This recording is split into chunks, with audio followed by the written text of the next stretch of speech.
우리가 흔히 알고 있는 지명 중에서 네. 재미있는 이야기를 가지고 있는 지명이 있다고 합니다. 혹시 서울 양재동의 옛 이름인 말죽거리가 왜 말죽거리인지 아세요?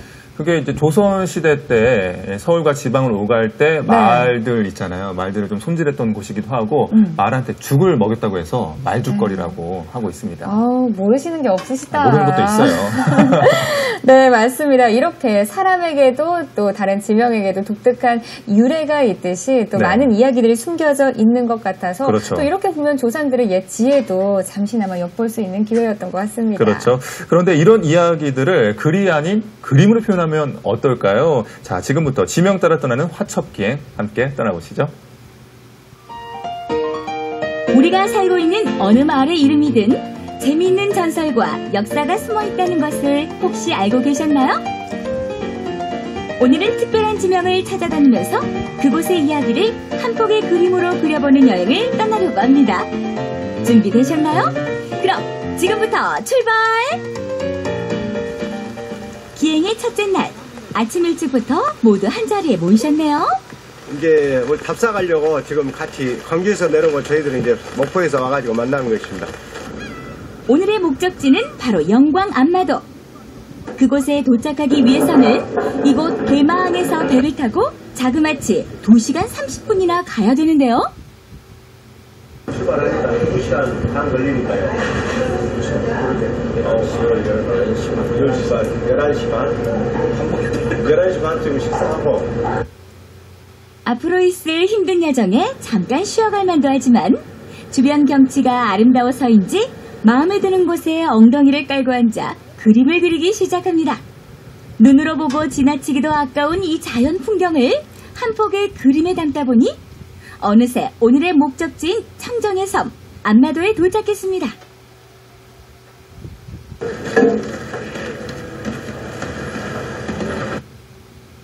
짐을 풀기도 전 서둘러 찾아간 곳은 바로 어르신들이 계시는 장소인데요.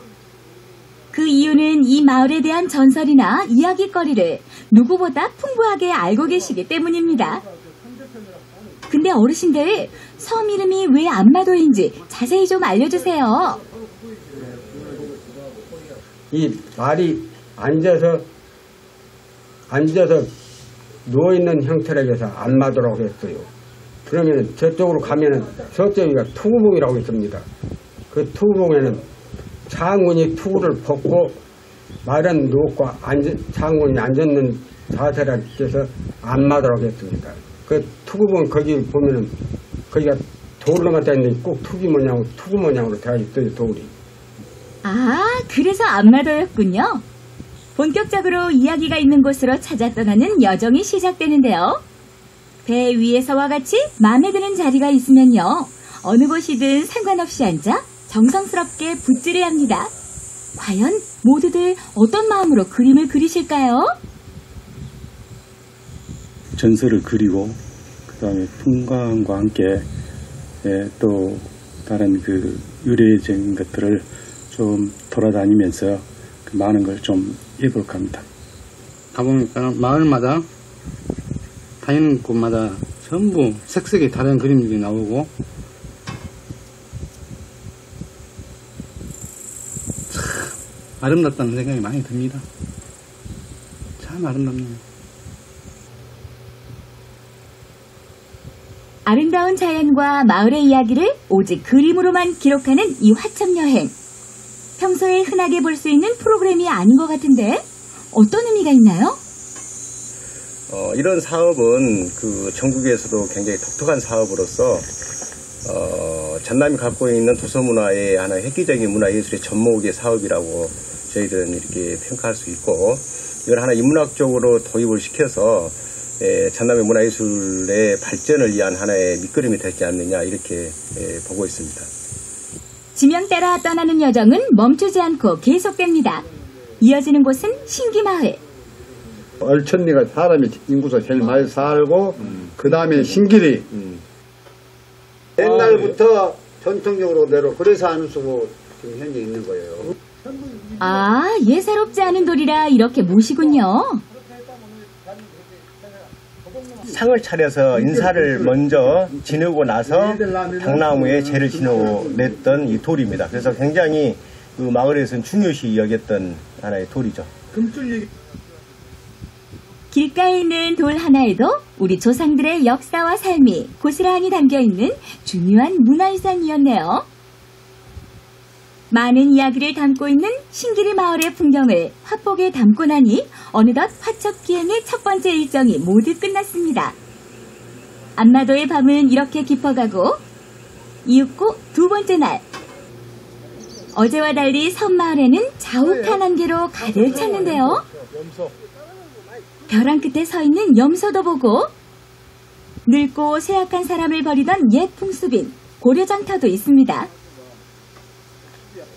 한 5, 6년 전에 해양문화원에서 조사차 와가지고 그걸 재발굴했었습니다.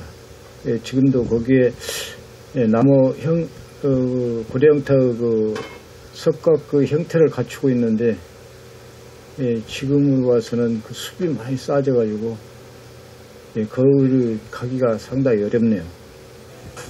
험한 산길로 인해 보고 싶은 고려장터를 보지 못하고 아쉬운 발걸음만 돌리고 있네요. 그림 그리고 다니면서 이렇게 험한 길 다녀보신 적 있으십니까? 없습니다. 그렇게 스케치를 많이 다녀봤어도 이렇게 섬산이라 힘들게 풀숲을 헤치고 도착한 이곳은 과연 어디인가요? 이곳이 그 안마도의 그 전설의 대표적인 당제를 지냈던 장소입니다. 지금 지내지 않다 보니까 많이 이렇게 허물어지고 이렇게 많이 그 흔적만 남아 있는 장소입니다. 그래서 저희들이 안마도의 대표적인 이 전설을 여기 자리에서 좀 스케치를 한번 해보겠습니다. 보기만 해도 스산한 기운이 솟아져 나오는 이곳이 바로 안마도의 대표적인 당제를 지냈던 곳입니다. 비록 지금은 당제를 지내진 않지만 당시 사람들에겐 이곳이 가장 신성하고 역사적인 현장이었죠. 본격적으로 자리에 앉아 스케치를 시작하는데 마을의 수호신인 당산나무를 그려보는 소감이 좀 남다를 것 같은데요. 섬지방은 거의 산 위에 올라와서 그 아주 신선한 그리고 그 당산나무 큰 당산나무가 있는 그런 데서 당을 모시는 것을 보고 육지와 섬이 이렇게 문화가 다르구나 하는 것을 느꼈습니다. 당산나무들은 모든 것을 기억을 하고 있을 거다. 그걸 생각을 합니다. 그 시절 당제에서 내려오는 전설을 한 폭의 그림에 담기 위해 최선을 다하고 계시는데요. 어디 보자. 항아리 안에 철마 3마리. 바로 영광 안마도 당제 유래를 그리고 계시네요. 항아리 속에 철마 3마리를 그려놓고 당 지냈던 현장에 이런 장소를 직접 이렇게 그려놓습니다. 그리고 가에는 이렇게 그 바다를 상징하는 이렇게 파도를 잔잔한 파도를 좀 그려놓습니다. 안마도의 마을을 돌아다니며 그곳의 이야기와 역사를 그림으로 표현하는 이 화첩 여행. 오늘 정말 즐거웠는데요. 앞으로도 이 귀한 기행 계속되시고요. 이야기가 담겨있는 멋진 그림도 부탁해요. 네, 이야기가 있는 곳이면 어디든지 딱 앉아가지고 쓱쓱쓱 그림 그리시는 그 모습이 정말 인상 깊었어요. 맞아요. 또 멋진 작품이 탄생하잖아요. 게다가 이 여행이 좋은 게 뭐냐면 어떤 지역을 갔더라도 그 지역에 대한 다양하고도 재밌는 이야기도 들을 수 있고 그 자리에서 또 그림도 그릴 수 있어서 많은 분들이 아마 좋아하지 않을까 싶습니다. 네, 맞습니다. 그래서 이 화첩기행은요, 참 가족 모두가 가도 참 좋을 여행인데요. 혹시 남도 땅 이름이나 전설, 설화에 관심이 많고 또 그림 그리기를 좋아하신다면요, 이 목포문화연대 전화나 이메일로 접수하시면 되니까요, 많이 참여해 보시기 바랍니다. 네, 지명 따라서 재미있게 떠나는 화첩 여행, 시청자 여러분들도 이번 기회에 또 색다른 여행 떠나보시는 것도 좋을 것 같습니다.